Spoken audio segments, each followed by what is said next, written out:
This is the weekly report for the third week of October 2009.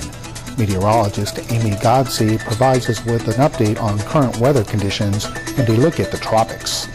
After a nice good period of some cooler temperatures and even some record lows over the past week, looks like we are going to make a return to some warmer and more humid conditions across the state as we head through the weekend and early next week. We got a frontal system that's trying to organize over the southern plains. That'll make its way into our region for the weekend, increasing our rain chances, but really not doing a whole lot after that. That cold front's going to start weakening as it heads into the panhandle late in the weekend over the weekend. Not a whole lot of cooler air or much in the way of rainfall. A lot of that rainfall is going to stay to our northwest, and a lot of that's really associated with the remnant moisture from former Hurricane Rick that was way over in the Pacific a week ago. So a lot of that rainfall is going to stay to our west and weakening as it comes across northern Florida over the weekend. Now again, that cold front is going to stall over the northern peninsula early next week and kind of create a warm and a soupy air mass more reminiscent of summer and giving us some scattered showers and thunderstorms as we make our way into the middle of next week.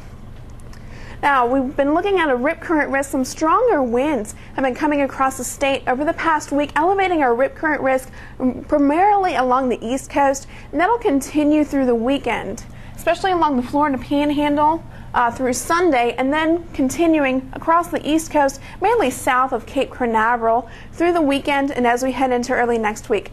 So anyone going to the beach over the weekend, really we want to encourage you to heed the advice of local beach patrol. Look for beach warning signs and always check the current conditions before heading into the surf. Now, a quick look at the tropics. The tropics are finally showing some signs of life, especially across the southwestern Atlantic and the Caribbean Sea. We do have a wide area of some scattered showers and thunderstorms northeast of Cuba and east of the Bahama Islands.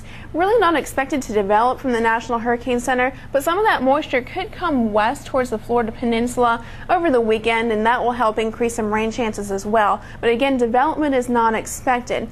However, we are keeping a closer look on this disturbance in the southwestern Caribbean Sea. It's been kind of just sitting there over the past couple days, and it's really forecast to continue to just hang out over the southwestern Caribbean through the weekend before possibly drifting north towards the Yucatan Channel. Right now, the Hurricane Center is indicating a low probability of this tropical system forming, but it is something to watch as we head towards the end of the month. And as always, for more information on Florida weather, the tropics, and how to get a plan, you can always visit floridadisaster.org.